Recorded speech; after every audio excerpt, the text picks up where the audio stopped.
Okay, we're picking up where we left off in the previous video, where we're going through this opening section in chapter 1 of the algebra textbook, which is on an introduction to equations. So this section is titled linear and rational equations, but this is really more of an introduction to equations in general, how to analyze equations, what equations are, how to solve them, and we're just using the linear and rational equations as the opening examples. So in the previous video, we talked about what exactly an equation is, what a solution or a solution set to an equation means. We talked about what it means for two equations to be equivalent. That means that they have the exact same solution set.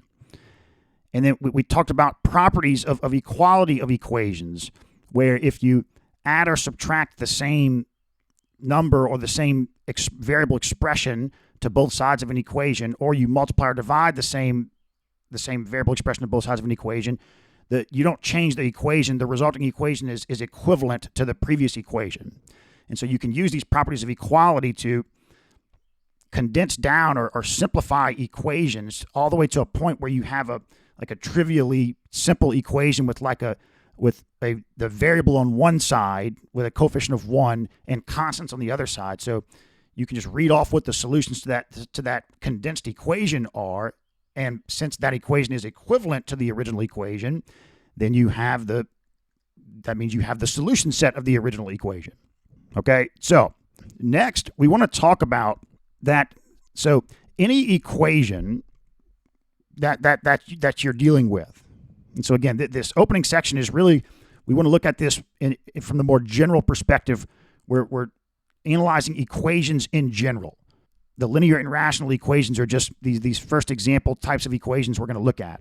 So, but this doesn't just apply to linear and rational equations. So any equation that you're dealing with, an equation in one variable, multiple variables, any type of equation, is going to be one of three types.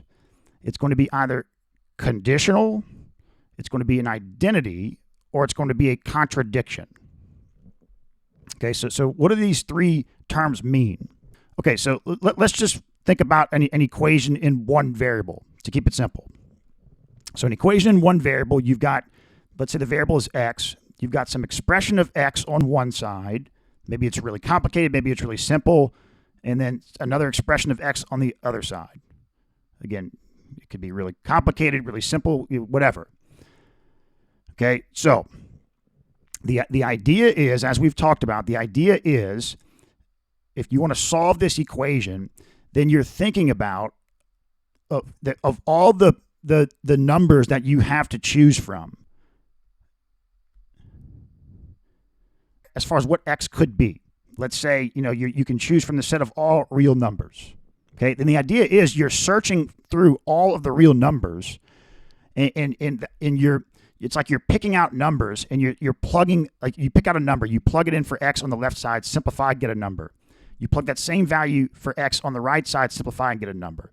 If you get the same number on both sides, then that's a solution to the equation.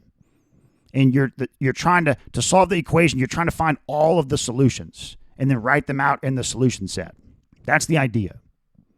Okay, but you can, as we've talked about, we can extend, we don't have to be just dealing with real numbers. We can think about the entire complex plane, which includes all of the real numbers.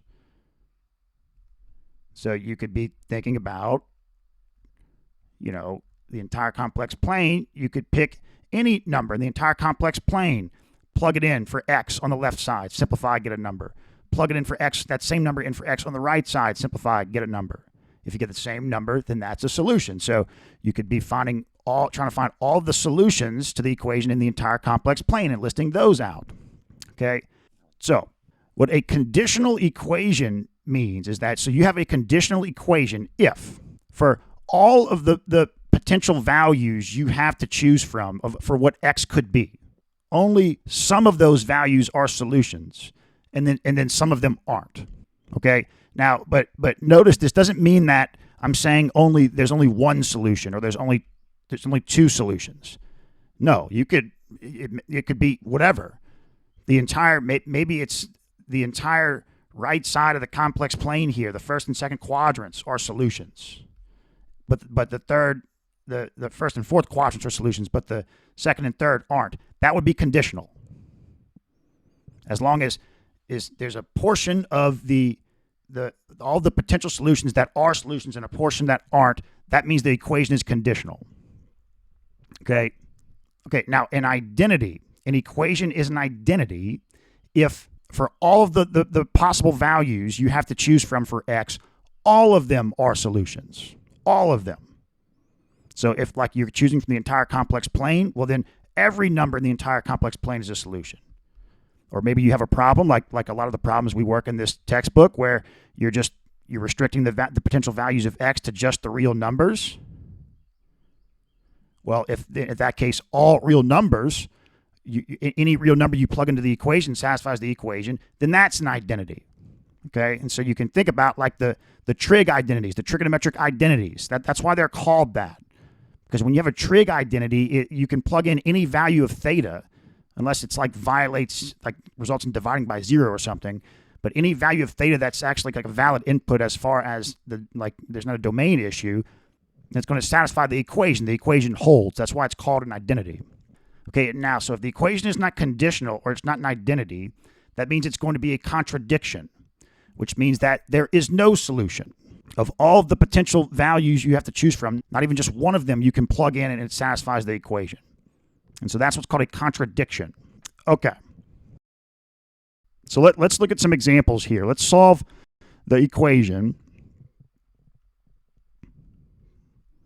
3 times 2x minus 1 is equal to 2 times 3x minus 2. Okay, so you can see this is a linear equation. Let's just simplify both sides. So let's distribute that 3. Now let's distribute that 2. Now if we subtract 6x from both sides, the 6x's disappear, and so we're left with minus 3 is equal to minus 4. Okay, so but now notice that this is an equivalent equation to the original equation. This minus 3 is equal to minus 4. It's equivalent. We only did simplifying processes and properties of equality of the equation to get to this point. Okay, well, but minus 3 is never equal to minus 4, ever. Okay, so like we can look at that as this side will never be equal to this side no matter what. Like the value of x doesn't even come into play here because you have the same exact value of x on both sides of the equation. So it's like they cancel each other out. And you're just left with everything that's remaining on each side apart from the x term. So that means this is a contradiction. What this shows is that there is no value of x that you can plug in, and we haven't been introduced to complex numbers yet, so we're officially in the textbook, so we're thinking about there's no real number you can plug in here and to have this equation be satisfied. So it's a contradiction. Okay, let's do B. So we have 3 times 2x minus 1 is equal to 2. Okay, so 6x minus 3 is equal to 6x minus 4 plus 1. So once again, if we subtract 6x from both sides, the x term disappears. So minus 3, we have minus 4 plus 1 is minus 3. Okay, this is different. Again, these two equations are equivalent. All of these equations are equivalent. We've done simple math operations, algebraic operations, and properties of equality. So everything's equivalent. But this is always true. Minus 3 is always equal to minus 3, no matter what. The x doesn't come into play here just because of the symmetry on both sides of the equation with the x term. It's like whatever you do with x on the left side of the equation, you're doing that exact same thing on the right side. So it's like it doesn't, as far as equality goes, it doesn't matter. The x doesn't matter. And so since minus 3 is always equal to minus 3, that means this side is always equal to this side no matter what x you choose. No matter what real number you plug in here, the equation is satisfied. So it's an identity, okay? And now let's work the final example, but we know that's probably going to be a conditional equation, and that's like what we worked in the previous video, where we actually get some like unique solutions. So, okay. We've got 3 times 2x minus 1 is equal to 5x minus 4. So, okay, 6x minus 3 is equal to, okay, now let's subtract 5x from both sides. So 6x minus 5x is x. 5x minus 5x is 0. Okay, add 3 to both sides. Minus 4 plus 3 is minus 1. Okay, so there you go. That's the solution set. These two equations are equivalent. And this equation says that there's only one, we can see there's only one value that's going to satisfy this equation, minus 1. There's only one value. That means there's only going to be one value that satisfies this equation, minus 1. So this is conditional. Okay, now, next we want to look at rational equations. So again, this is still more of an introduction to equations in general, but we're going to look at rational equations because this is going to give us another perspective on equation solving and dealing with equations that we didn't really get with the linear equation. So, okay, as you might expect with the name here, a rational equation is going to involve rational expressions. Remember, a rational expression was a ratio of polynomials. Okay, so now, but it says a rational equation is an equation in which each term contains a rational expression. All linear equations are rational equations, but not all rational equations are linear. So yeah, this is like technically precise math talk here. But, you know, this, like as I've mentioned, this channel is not designed for math majors. And so, yeah, what they're saying is that, so like a linear equation is a rational equation in the sense that, so if you had 2x minus 3 is equal to 5, okay, well, that's a linear equation in one variable, but let's write it like this.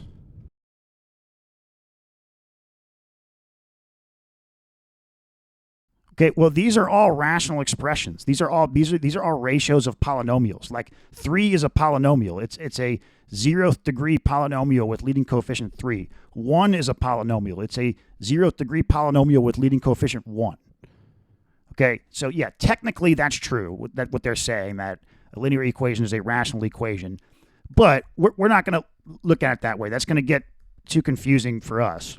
So, as we talked about in the pre-algebra chapter, when we think about a rational expression, what we're thinking about is at least one of the terms is going to be have a variable raised to a negative integer exponent, like x to the minus 3, right? So or another way of looking at that is you're going to have at least one term where you've got a variable in the denominator that's raised to a whole number power, because if you have if you have at least one term with a rational exponent power somewhere, then that's going to be called a radical expression or a radical equation. Okay, so no, there's none of these. And there's no logarithms, there's no exponentials, or else that's going to be called a that's going to be more associated with a logarithmic or exponential equation. So if you go through all of the terms and at least one of the terms in the entire equation involves an exponent raised to a negative integer power, either just like this, or it could be in a form like this, right, where it's in the denominator,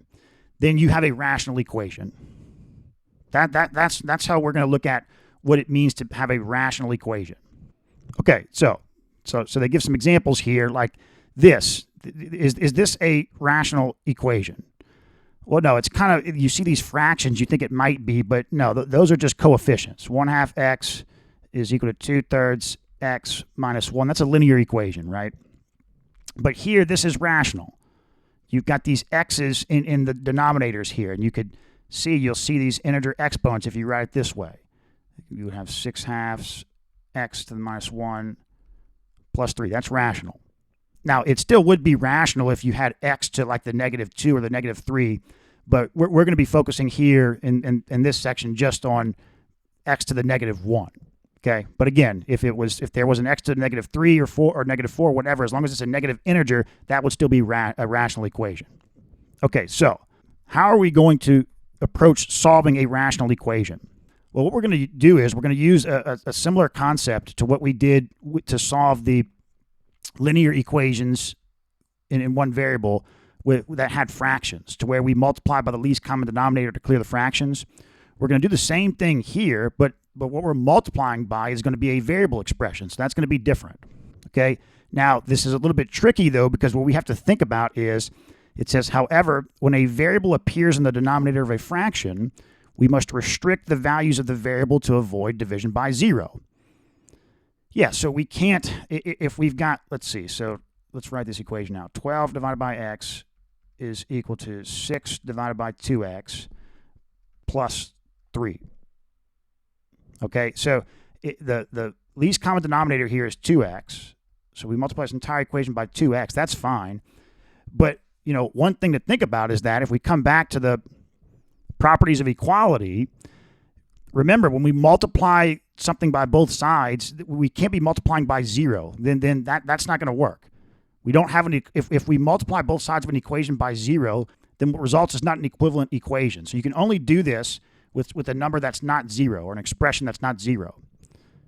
So 2x here can't be 0, which means that x can't be 0. But you can think about if in some cases we might be multiplying both sides by maybe like x minus 3 or something. Well, in that case, x can't be 3, because then if x was 3, you'd be multiplying both sides by 0. So it's not that x can't be 0, it's that the expression you're multiplying by can't be 0. Now, but what does this mean, though? So, like, I guess right here we'd say, well, x can't be 0 when we do this multiplication. Okay, so we multiply this out. Let's see, you get 24 is equal to 6 plus 6x. Okay, so let's flip this. So 6 minus 24 is 18.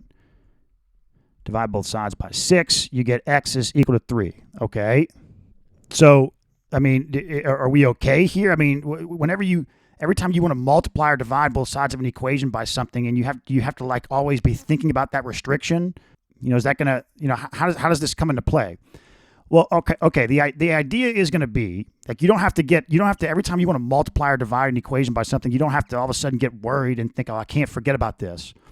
The way it's going to work is, if you ever have to multiply or divide both sides of an equation by something, and there's an inherent restriction that would say, like, look, this expression you multiply by can't be 0, then if for some reason, whenever you solve the equation, and this can happen, whenever you finish solving the equation, like if we would have gotten x is equal to 0, okay, then all you're going to need to do is, like, you don't have to go back and look at all the restrictions you place. Like, you don't even have to put the restrictions. I mean, maybe mathematicians would want to put the restrictions because they're mathematicians and they're trying to be extremely rigorous. But for non-mathematicians, you don't have to go back and find all the restrictions. You're just going to plug that back into the original equation and see if it satisfies it. I mean, that's what it's going to come down to. Like, if we got x is equal to 0 here, and this could happen, this happens sometimes, and we came back to the original equation and plugged it in, we would see it's not a solution. Because remember what a solution is. A solution to an equation is you plug that value into the left side of the equation, simplify, get a number, and you plug that same value into the right side of the equation, simplify, get a number. If those two numbers are the same, that's a solution.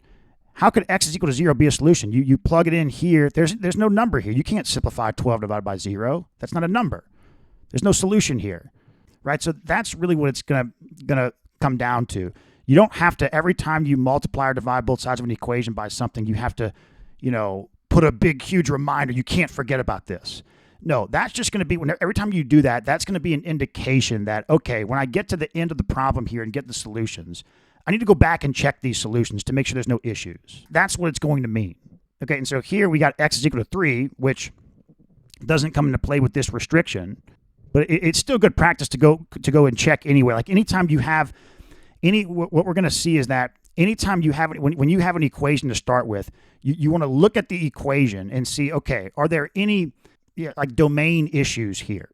Like, is it obvious that there are certain values that aren't going to be valid inputs here? And what makes something not a valid input? Dividing by 0. And we're going to see, you know, we've seen like with radicals, right? If we're not considering complex numbers or anything, well, within a radical, you can't put a negative number inside of an even radical. So you're going to want to go back and check, okay, you're going to want to put all your solutions back in and make sure that, okay, does one result in a negative number under an even radical? Well, then it's not a solution. And the only reason this might be a head scratcher for you, like, well, how is that possible? We didn't make any math errors. Like, this must have happened because we made some math errors. No.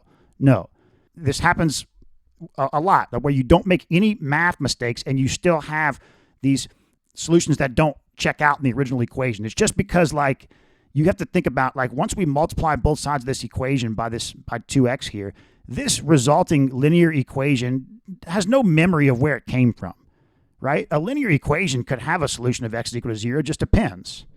It doesn't know where it came from. You're just going to solve this. It's like put this in its own little box. You're going to solve this like you would any other linear equation, and maybe it happens that x is equal to 0, okay? So again, that's going to be the idea. You're going to want to, you don't technically always have to check your solutions. It's good practice, but you technically don't always have to. But we're going to talk about the cases where you do have to, no matter what. You have to check your solutions. And one of those cases is if you look at your equation and see that, okay, there are potential values that I can't input because it's like invalid operations. I can't divide by 0. I can't put a negative number inside of an even radical. So, okay, but let's see. Is x is equal to 3 a solution? 12 divided by 3 is 4. 6 divided by 2 times 3, that's 1, plus 3 is equal to 4. Yeah, there we go. Okay, what about x over x minus 4 is equal to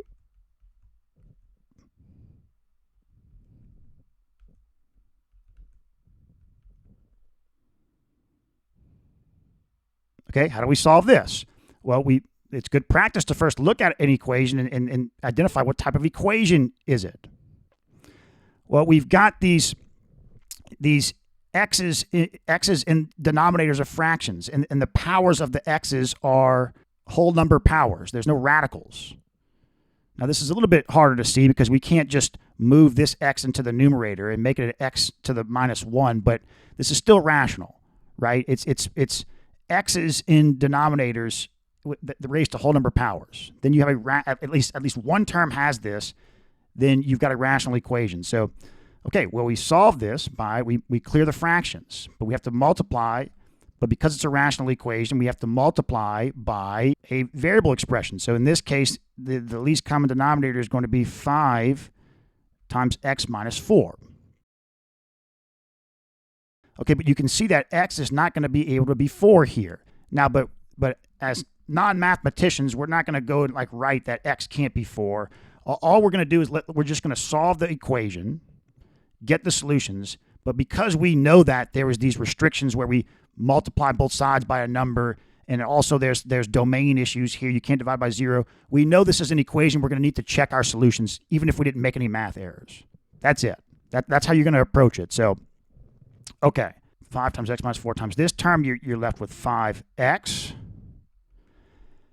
Here you're left with 5 times 4 is 20.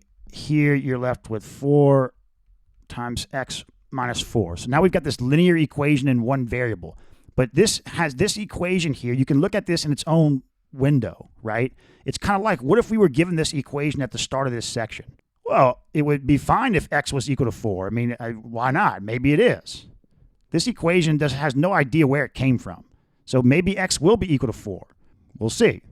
Okay, so let's see. We got 5x is equal to 20, and then distributing that minus 4 plus 16. Now adding 4x to both sides, we get 9x is equal to 20 plus 16. 20 plus 16 is 36. Divide both sides by 9. X is equal to 4. And there you go, right? X is equal to 4, but wait, we know this is one of those equations we have to be careful with. Let's plug this back into the original equation. This is not a solution. Okay? So, but what do we say then? So, like, is there other solutions we can find? No, we know we just went through the whole process of solving this. And now at this step, these are all of the potential solutions to this equation. And since this one doesn't check out there, that means there is no solution to this rational equation. The solution set is the null set. Okay. Let's look at this example. So we've got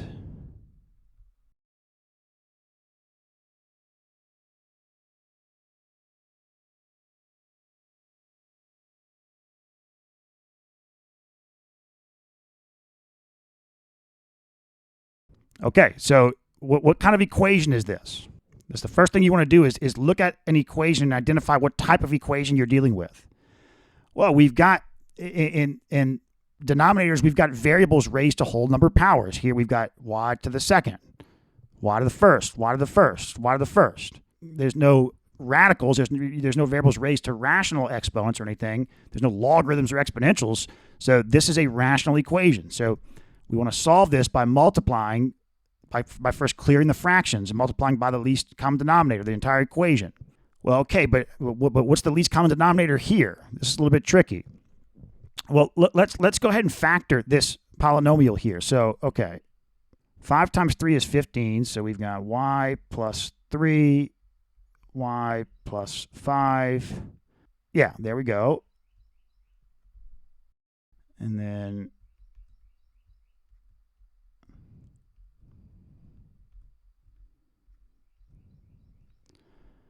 okay, now we can clearly see what the least common denominator is. We want to multiply by y plus 3. Okay, so we've got 6 minus, and then we're going to get 2 times y plus 5, and then minus 4 times y plus 3. Now we have a linear equation in one variable, so 6 minus 2y minus 10 is equal to minus 4y minus 12. So 6 minus 10 is minus 4. Okay, add 4y to both sides. Okay, add 4 to both sides. You've got, okay, divide both sides by 2. Okay, so there's this one potential solution here. But now let's just go bring it back to the original equation. I mean, it seems like we'll be okay. There's no y could be minus 4 when we multiply by both sides. So you just go plug it back in. And when you plug it back in, if you simplify, you're going to get, you'll find that it's true. You're going to get the same number on the left and the right side. So this is the only solution to this equation. Okay, so now we have one more part to look at here, and this is really important. So, okay, it's talking about literal equations. It says sometimes an equation contains multiple variables. For example, d is equal to rt relates the distance that an object travels to the rate of travel and time of travel. Such an equation is called a literal equation. An equation with many letters. That's what literal equation means, an equation with many letters. We often want to manipulate a literal equation to solve for a specified variable. In such a case, we use the same techniques as we would with an equation containing one variable. So this section right here is really important because what it shows you is that you don't want to think that, we're going to learn how to solve all these different types of equations here in this chapter. But we're going to be dealing with equations in one variable. But you might have a tendency to think that, oh, well, we have to, in more advanced algebra courses, we're going to have to learn how to solve equations in more than one variable. But it doesn't work that way. It's actually really nice. It's not, for example, okay, d is equal to rt.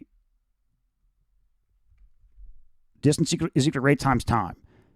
Let's solve for time. Okay, well, what type of equation is this? Well, okay, all of these variables are raised to the power 1, this whole number power 1. This is a linear equation in 3 variables. Okay, so now let's solve for t. If we divide both sides by r, we get t is equal to d over r. Well, we just solved a linear equation in 3 variables. You see what I mean? It's everything we learn about how to solve all these different types of equations in one variable is just it's a simple extension to any number of variables you want. You're just now, in those cases, you're dealing with these more abstract multiple variables is all. Right? Like, okay, 3x plus 2y is equal to 6. It says solve for y. Solve for y. We're about to solve a linear equation in 2 variables. Okay, subtract 3x from both sides. Divide both sides by 2.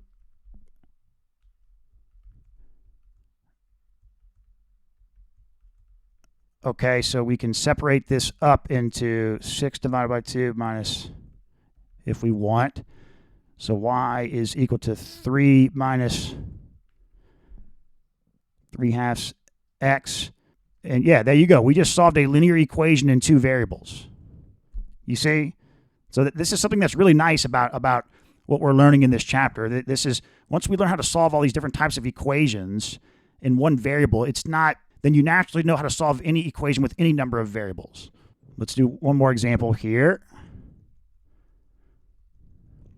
Okay, so we have A is equal to 1/2 h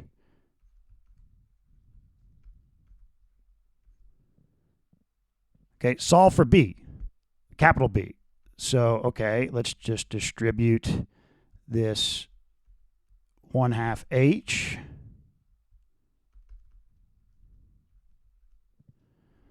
Okay, now let's subtract the 1/2 h times lowercase b from both sides, and so we'll have a minus 1/2. Okay, now let's divide both sides by 1/2 h. So we've got capital B is equal to, let's see, we can do this like a over 1/2 h minus, so these cancel, and we're going to get, let's see, this 1/2 becomes comes into the numerator as a 2, so 2a over h minus lowercase b. There you go. We just solved an equation in 4 variables, a linear equation in 4 variables, right? It's not what it sounds like. It's not as complicated as it sounds once you already know how to solve a linear equation in one variable.